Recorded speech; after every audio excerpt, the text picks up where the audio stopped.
introduce I'm a star. That's what I'm here to do. So it really makes me happy to introduce to you Mr. Daniel Salitti.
Welcome once again to As the Reel Turns, your place for all things movie and television, and we have got another great show for you lined up. So, it is May when we're recording this, so we're going to kick off our summer series. If you remember other summer series we've done things like Star Trek, we've done things like Superman. Well, we're going to do another popular franchise for you today.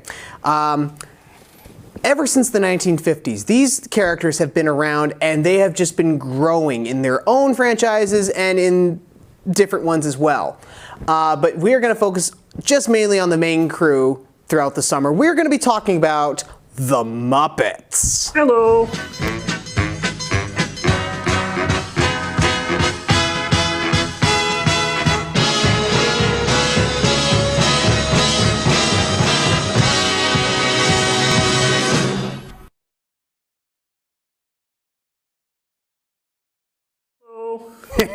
Oh, he's taking a nap.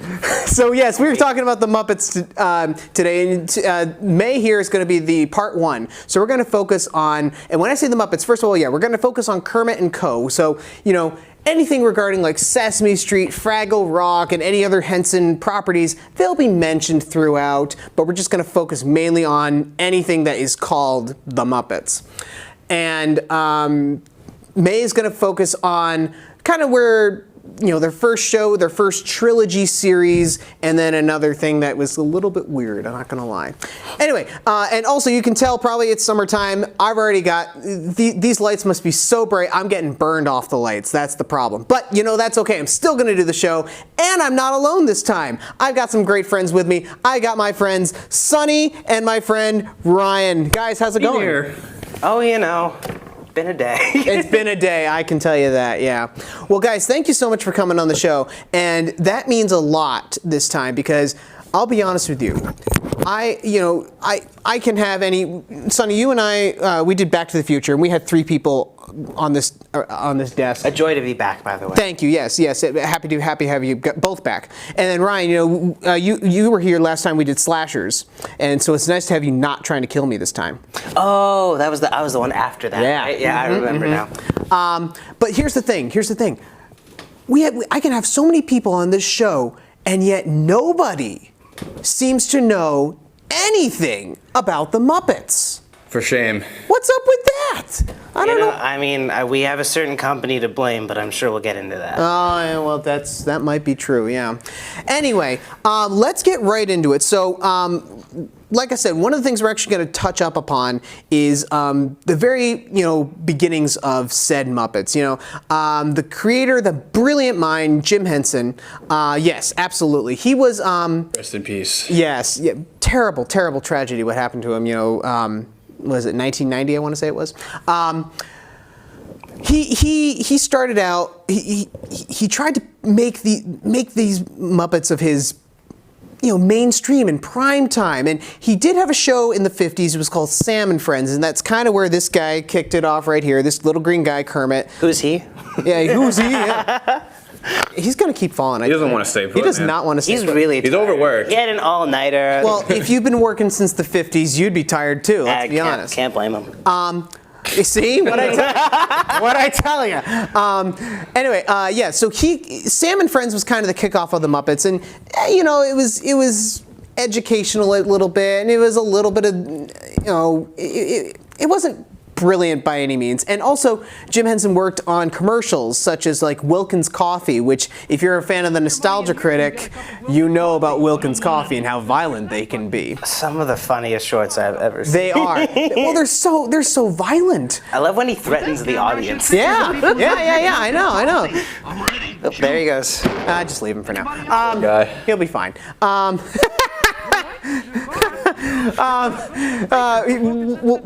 We'll come back to him. Anyway, yes. So Sam and Friends, it was a good start. Have you guys heard of that? Yes. So I've done. I would say of the three of us, I know probably the second most about the Okay. Muppets based on the little I've known about you so far. Okay. But I've done my research over the years. There's if you folks at home, that camera. If you folks at home haven't watched the YouTube channel Defunct Land. Oh yes. TV series based on the origins of the Muppets and leading up to Jim Henson. It'll cover everything we're talking about today. Yeah. But I've done my due diligence and I've watched that several times over because it's a very good series. And I wasn't familiar beforehand, but Sam and Friends was a Maryland area show and I grew up around Maryland. Look at this guy. I actually dropped out of the college Jim Henson went to. I told you not to say that. There's a little statue of him on a bench. It's very nice. That's I don't cool. have a photo with it, sadly, but I'll have to take it one day. So I've heard of Sam and Friends, Yeah. and I've seen the little bits that exist out there. Yeah. And I mean, you can see Henson shines right from the Oh yeah. I mean, I actually saw the original Kermit and the Sam and Friends cast in the Smithsonian one time, and I mean, Ryan, I mean, it was just the starting grounds basically. Yeah, that kind of paved the way into like what he's done now and what we know as the Muppets. Like, he wasn't just your average like puppeteer. Like, he had a just pure like wholehearted vision of what he wanted. Like, he knew exactly what he wanted. Like, back in that time, like when they're like puppeteering, it was always like, it wasn't really as like groundbreaking as we have now. It was like puppeteering was mostly like educational, kind of slow paced, mainly aimed at like younger audiences. Yeah. But Yeah. his vision for puppeteering brought us what we have for Muppets, like a whole brand new cinematic, like emotional, like sarcastic characters, like chaos, like it's revolutionary stuff. Like, you never seen like any kind of puppeteering do what like the Muppets do. Exactly. Yeah. Now. Like I said, it was just basically the starting grounds. Things were working, and Kermit was actually growing himself, you know, in popularity. As the years went on, actually, even before the first big thing we're going to talk about, 1969 comes around, Sesame Street starts. Still going on till this day. Kermit actually sort of started out on that show. He was, you know, a recurring character and did a lot of roving reporting stuff. Love Sesame Street. Used to watch it as a kid. It's still a great show. And I will say I've always loved Big Bird. Big Bird's been my favorite. Now that was a kid show. That's always been a kid show. It's been an educational show on PBS for a long time. But Henson wanted to make the Muppets primetime. That was his entire goal, was to make it not necessarily an adult show, but a family show that you would watch at night. He made a couple specials. I think there was something, the Muppets Valentine special he did, which was kind of, sort of what they were going for. With, you know, they had a guest star. It was a special.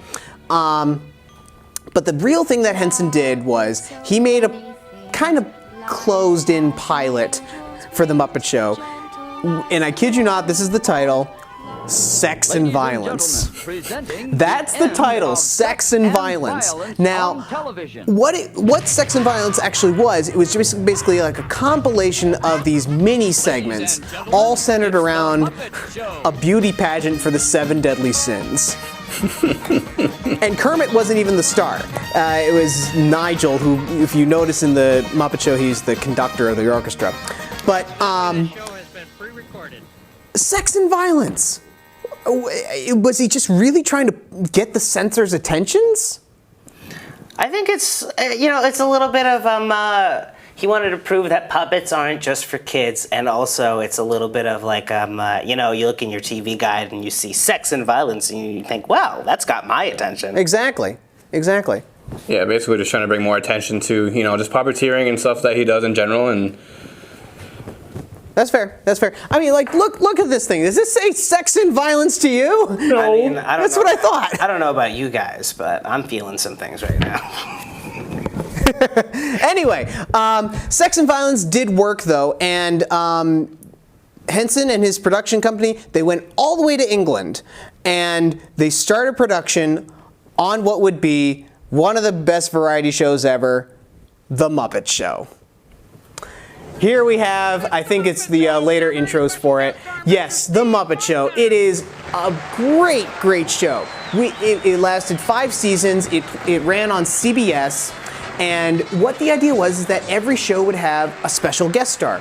They had comedians, singers, actors, other types of performers, puppeteers, ventriloquists, anything.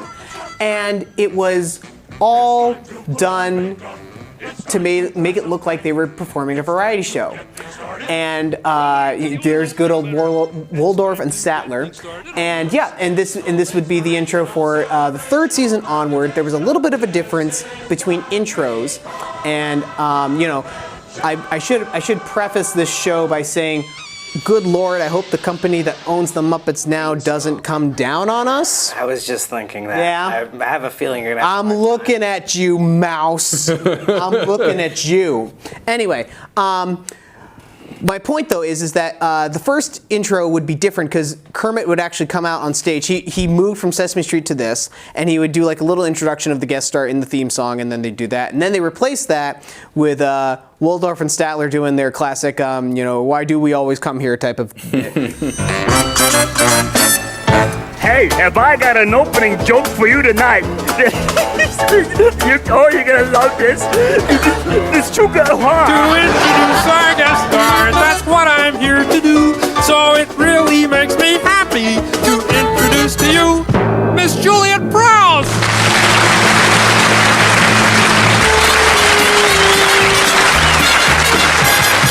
Why do we always come here? I guess we'll never know. It's like a kind of torture to Have to watch the show. But that would be the show. The guest star would do segments and songs with the Muppets. The Muppets would do their own segments and songs. There was everything from musical numbers to comedy acts to another great Muppet, Fozzie Bear, doing a stand-up routine with Waldorf and Statler yelling at him or mocking him. our very own barrel of boss, Mr. Fozzie Bear. Thank you.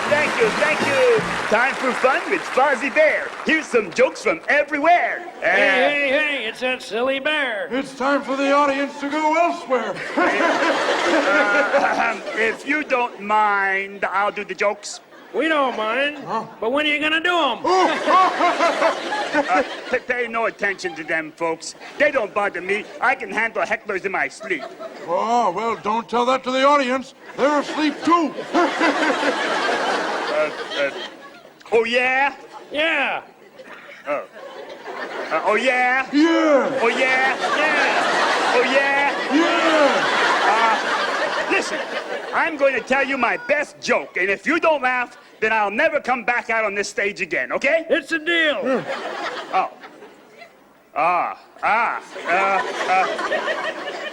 These 2 cannibals were talking. One cannibal says to the other cannibal, "Who was that lady I saw you out with last night?" The other cannibal says, "That was no lady, that was my lunch." I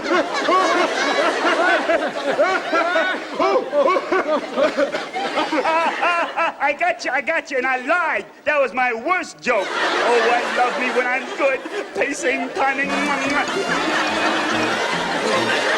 Why did we laugh at that terrible joke? Well, either we're getting soft or we're in the first stages of senility. The Swedish chef doing these ridiculous cooking segments.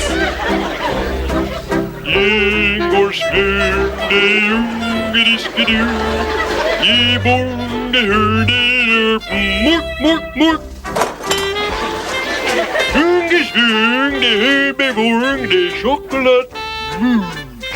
It's doing the chocolate.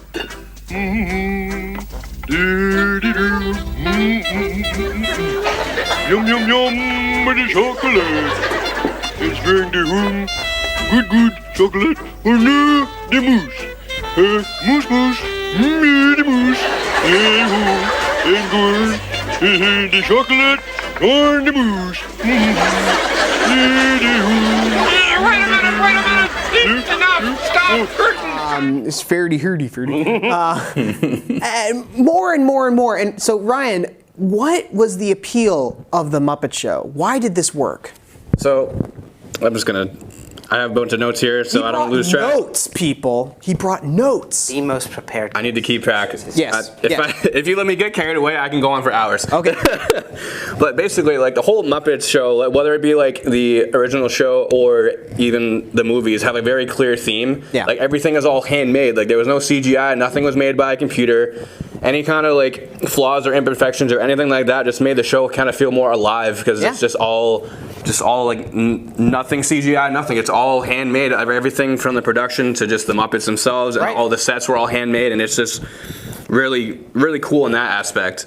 And another funny aspect of the Muppets is just like how chaotic it can be because every episode, it looks like there's always like you're like 1 second away from a disaster, pretty much. Like something always goes wrong. Would you get on stage? But something always goes wrong in like every episode, and that's just pretty funny to me. Like it can. It's pretty much like the plot of a lot of the episodes, just like Kermit just trying to solve different problems and stuff. But Yeah. Another like main appeal is like both adults and kids are able to like enjoy like pretty much any of the episodes. Like just tons of layered jokes, hidden references, satire, dry humor, fourth wall breaks. Just like there's something funny for everyone. Like you could have both adults and kids just laughing at something happening on screen. You know, Absolutely. It's just, I do think a lot of the appeal is, if you're a kid, you see all these colorful characters acting zany, and you think, I love this. And if you're an adult, and if you've ever had to wrangle a group of people to do one Oh thing, my you're gosh. like, oh yeah, I've been Kermit before.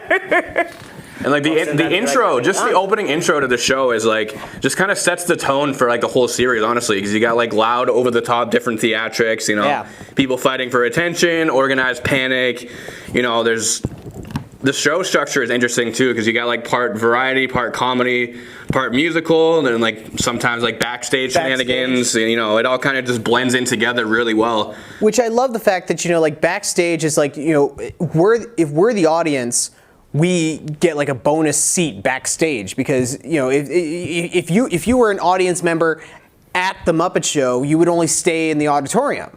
So it's like you get an extra bonus seat backstage. But let's talk about like the guest stars they had. My God, the list went on and on.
everything from actors like Valerie Harper, Don Knotts, Gene Kelly, to singers. Shirley Bassey, Elton John, comedy actors, Dom DeLuise, Fictional characters. They had Luke Skywalker. oh my gosh, the Star Wars episode. Of Not course, Mark yes. Hamill, the fictional That's character right. Luke Skywalker Luke was the guest. Skywalker. Listen, pal, we're on a mission. There's no way we're going to be involved in any third-rate variety show. Second-rate variety show. Hey, Kermit. Hold it. You're Mark Hamill. Yes. Huh? No. He's my cousin. That's it. He's my cousin, and he's right outside. Oh, well, go get him. Hurry, I want to see him. Run. Oh, boy. I'm a big fan of his.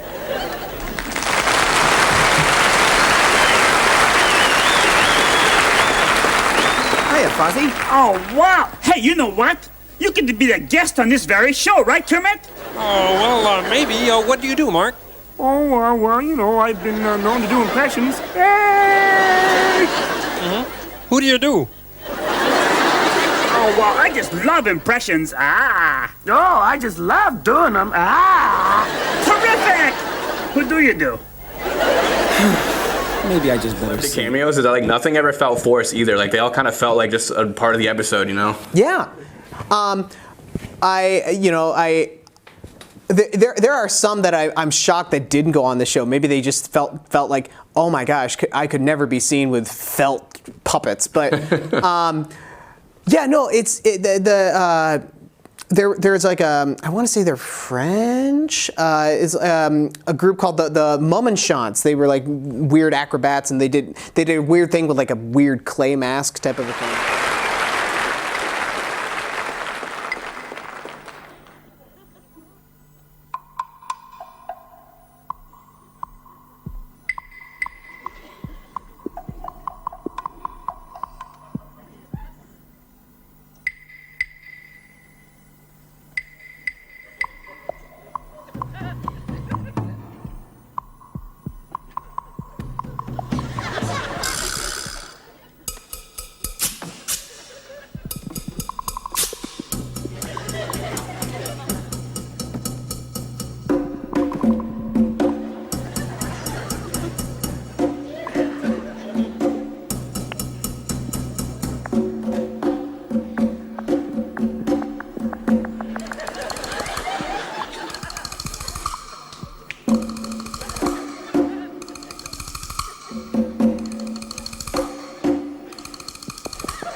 Two great ones I love.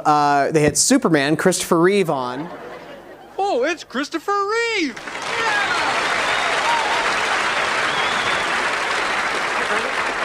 Listen, are you doing anything special right now, Chris? No, I'm just hanging around the phone booth in case trouble breaks out. Yeah, well, listen, it just did. And I was wondering if you'd like to fill in for Gonzo's Hamlet spot. Hamlet? Mm-hmm. Wouldn't you like to play Hamlet? No. But every actor wants to play Hamlet. No, not really. Well, this is your big chance then. Okay. Yeah, but you'll have to wear tights. Well, it won't be the first time. Okay. Oh, maybe I should change.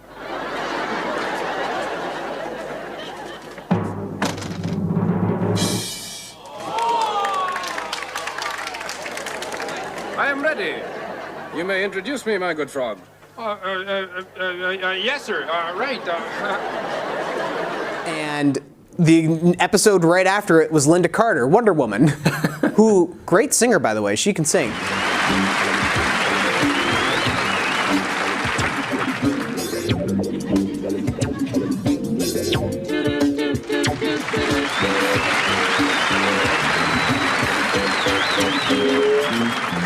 Once I went to hear them play at a club outside of town. I was so surprised, I was hypnotized by the sound these cats put down. When I saw this short fat guy switch a band between his toes, hey, I laughed so hard cause the band got down and it finally reached its note. Hey y'all, prepare yourself for the rubber band. Man, you never heard the sound like the rubber band. Man, you're bound to lose control. Yeah. Someone who can't sing, however, is my James Bond, Roger Moore, who was also on the show. I love Roger, but boy, can he not sing. If I could talk to the animals, just imagine it. Talking to a chimp in chimpanzee. Hi, Rog. Imagine talking to a tiger. Rapping with a rabbit. What a happy habit that would be. If I could talk to the animals. Learn our languages, maybe take an animal degree. I'd study elephant and eagle, buffalo and beagle, alligator, guinea pig and flea. Candy Graham. I'll have a talk to the animals. Trade a thought or two in language I think they'll comprehend. And to the music of Scarlatti, some judo and karate, I'll prove I'm strong enough to make them dead. Communication is what we need. Then they'll understand things can always end up peacefully. When I've explained to the animals, trained all the animals, thought and taught and trained all the animals, they won't talk back to me.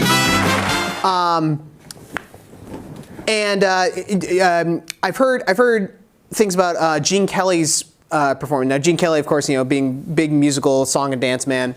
I think his episode was the last episode of the show, and there was always low-key inputs like, if we don't finish the show, the world's gonna end, the show's gonna end, da da da da. There were always like subtle inputs that this was the last episode, and Gene Kelly he consistently said throughout the episode, Kermit, I'm here to watch, I'm not here to perform, I'm here to watch.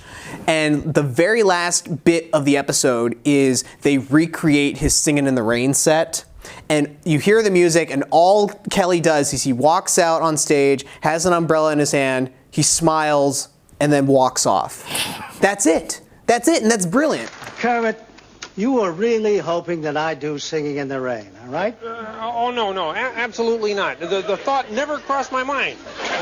Or to put it another way, yes. I guess. Well, I understand. I mean, it's a great song, but after I did it in the movie, Kermit, I used to do it all the time. I do it at the drop of a hat. And no more. You see, I finally realized that I'd never be able to do it better than we did it in the movie. So that's why I never sing it anymore. Yeah, but Gene, doesn't this vamp I'm playing make you kind of feel like singing? Yeah, that vamp does. It's wonderful. It's marvelous. You should care for me. Softful night. Softful night. It's paradise. Paradise. It's what I love to see. No, not that song. This song. Oh, that song. I know that one, sure. You were meant for me. I was meant for you, Genie. Hey, guys, no. Just listen to the vamp now. The bells are ringing for me. The birds are singing for me, my gal. Hey, wait a minute. I give up, Gene. This vamp goes with too many songs. It sure does. And you know something? It even goes with this one, too.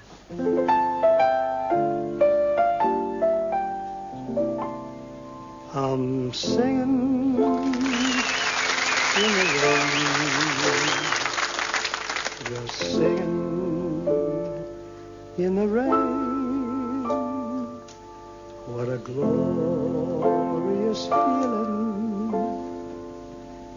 I'm happy again. I'll walk down the lane with a happy refrain, just singing and dancing in the rain.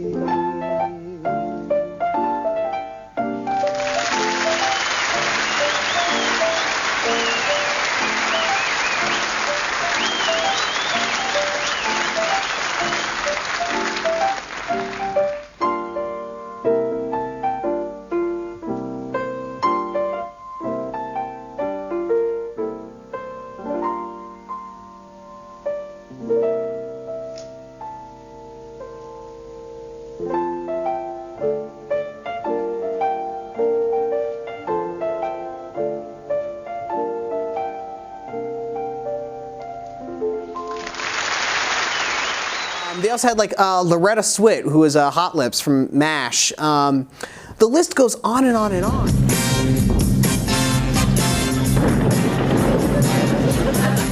I feel the earth move under my feet. I feel the sky tumbling down.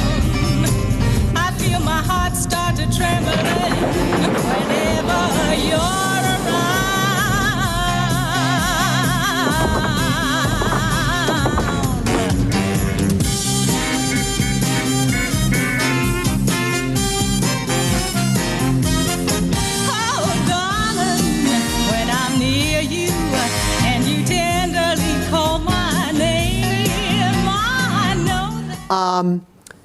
Now, keep in mind this was mid to late 70s to I think 1980, 81.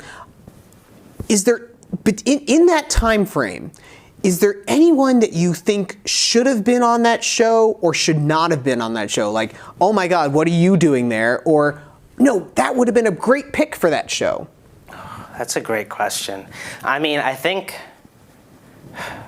Al Pacino in his early years, before he started getting all exaggerated, getting a dramatic Al Pacino working alongside Ralph, you know? That'd be fun. I'd love that. That'd be fun. Ryan? I don't know. That's a tough question. They've had so many guests on. It's they have. Tough. I mean, I've been watching episodes recently because thanks DVDs, they only put the first three seasons out on DVD, but you can watch it all on the Plus. And it's amazing, just all the list of celebrities like Cloris Leachman, George Burns. The list goes on and on and on. Kind of an obvious one I'd put out there is I always think it'd be kind of funny to have William Shatner on there. That'd be kind of fun, just to see what would happen. You're just mad they got Luke Skywalker on there. Well, now that was such a cash grab. It's oh my gosh, how popular is Star Wars that we have to have a forced cameo of Mark Hamill, not Mark Hamill, and then tag on 3PO, R2-D2, and Chewbacca. It's are you serious? But you want to know the irony of that episode? They all get together after we see C-3PO's, oddly enough, really good tap dancing skills. And what do they all sing together? The Muppets, the Star Wars characters, everybody. What do they sing as a castle rises in the background? When You Wish Upon a Star. Hello, irony. Hello, irony. How prescient. I know. So how weird is that? But no, there are just so many great moments, and you can see a change from the first season to the other seasons. I mean, character designs between Miss Piggy and Fozzie Bear. There were definitely character differences, and also segments, were changed. The first season, and I think a little bit in the second one, we had the ballroom scene where they told those really bad, corny jokes. But then that was done away with, and we got Pigs in Space.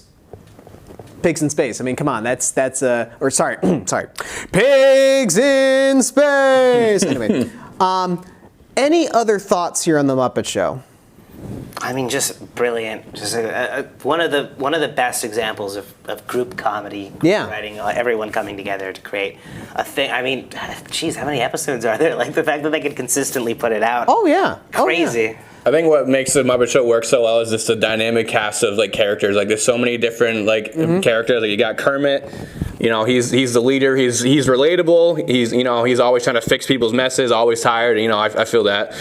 You got Miss Piggy. She's a diva. You know, self-centered. You know, she's kind of like it's kind of a what. You heard me. What? She's always like self-centered, you know, and like she's the star of the show kind of thing. You got Fozzie. He's like kind of like the guy that's always desperate for approval, but like he never gives up. He tells corny jokes, you know. He's a funny guy. Thank you. Amazing jokes. You got Gonzo, you know. He just I love Gonzo. he's just weird for the sake of being weird, you know. Like just the amount of absurd things he does on that show is like, Where does he come from? Not here. If only we knew. Next show. Anyway. You got Stantler and Waldorf, my two favorite hecklers. Always making jokes, you know, roasting the show, you know. It's oh man. It's great, and the list goes on and on and on. A fan favorite. My mom always loved Sweetums. She loves Sweetums. Yeah, but and then like I said, Swedish Chef. He's a great favorite of mine. I love him. And then you got like. I wouldn't call them boring, but like kind of side ones, like Scooter. Scooter's okay. I like him. He's okay. And then you got a lot of other side characters that jump in. Even as side characters, like they all each have a role to play. You know? Like all of them are so unique in a way that they still like add on to the show, not being like a main character, you know? Right. And there's a great big, you know, where you were talking about Fozzie Bear's comedy there, where he consistently like plays these pranks on Kermit, like. Letter for Kermit the Frog, letter, and he hands him like the letter F or something like that. Letter for you. That's funny. And there was a running gag in one episode where they have like an old style phone and the receiver's on the phone. The Muppet Show backstage, like water comes out. Who was that? The water department. And like the smoke comes out, the fire department. Coins come out, Las Vegas was calling. On and on and on. And I like how even like with some guest stars, even the Muppets had feelings. You know, there was always that tension, you know, between Miss Piggy and Kermit. You know, oh, they have a thing, they don't have a thing. But even they had things for the guest stars. Like take Christopher Reeve and Roger Moore. Miss Piggy was all over them, and it was like. Roger Moore had to do a scene with Miss Piggy, and he's sitting there, and she's going all over him. And he's like, "I can't believe it. She's singing to me." And when Christopher Reeve was on, she'd be running around, "Chrissy, Chrissy, Chrissy, Chrissy." Another example too, just to briefly mention it, the newest series they just dropped this year. Sabrina Carpenter was a guest star. You know, Miss Piggy was like, all being all up. Sorry, brain. Miss Piggy was like threatening to sue Sabrina Carpenter like the whole time because she was Sabrina like looked up to Miss Piggy throughout the whole show, and she like dressed like Miss Piggy, and she's like, "Yeah, I'll have my lawyers contact you," and she was like threatening to sue her the whole show. It was so funny. That was brilliant. Yeah, I saw that. Another one was when Kermit had feelings with the singer Linda Ronstadt. And Miss Piggy got beautiful voice. Yeah, she did great. And as usual, gets jealous. She gets jealous, and she puts him in a trunk with Gonzo's mushroom collection or something, and he's stuck there for the whole episode.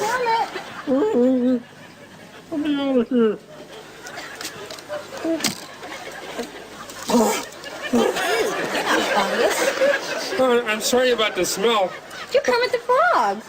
Oh, Linda, I'm so glad you're doing this show. Oh, I'm so pleased to be here. Oh, good. I got some flowers for you. Darn, they got crushed. Nothing wrong with crushes. I've got a crush on you. On me? Sweetie pie, morning, noon, and nighttime. Hear me sigh, the world will pardon my mush. 'Cause I have got a crush, my baby, on you.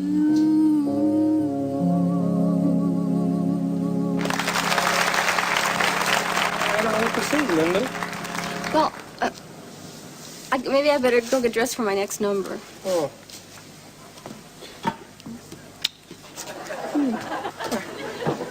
See you later, sweetie. Don't count on it, fungus face! But yeah, no, we could spend an entire episode on this show just about the Muppet Show because it is so brilliant, and I'm going to try and put either pictures or clips of anything that we've talked about. But go check out the Muppet Show. You are going to love it. It is a timeless classic. It still holds up to this day. Kids and adults, it's for anyone. Any age can watch it and get into it and love the characters, love the show. And, It's like Three Stooges. It's timeless. Yeah. You could just pop any episode on and laugh your butt off. Absolutely, absolutely. And, get yourself those 3 seasons on DVD, and then if you have Disney Plus, go watch the rest of it on Disney Plus because there are other means too. There are other means too, but we but yeah, watch the entire show if you can because it's really, really good. You're gonna love it. Anyway, thank you guys so much for coming on the show. Thank you so much for knowing about Muppets, for crying out loud, people. Thank you to our Magic and Tech team. My name is Dan Soletti. This has been As the Real Turns. Muppet Summer is only just beginning. Yay! And we'll see you next time. That's a wrap.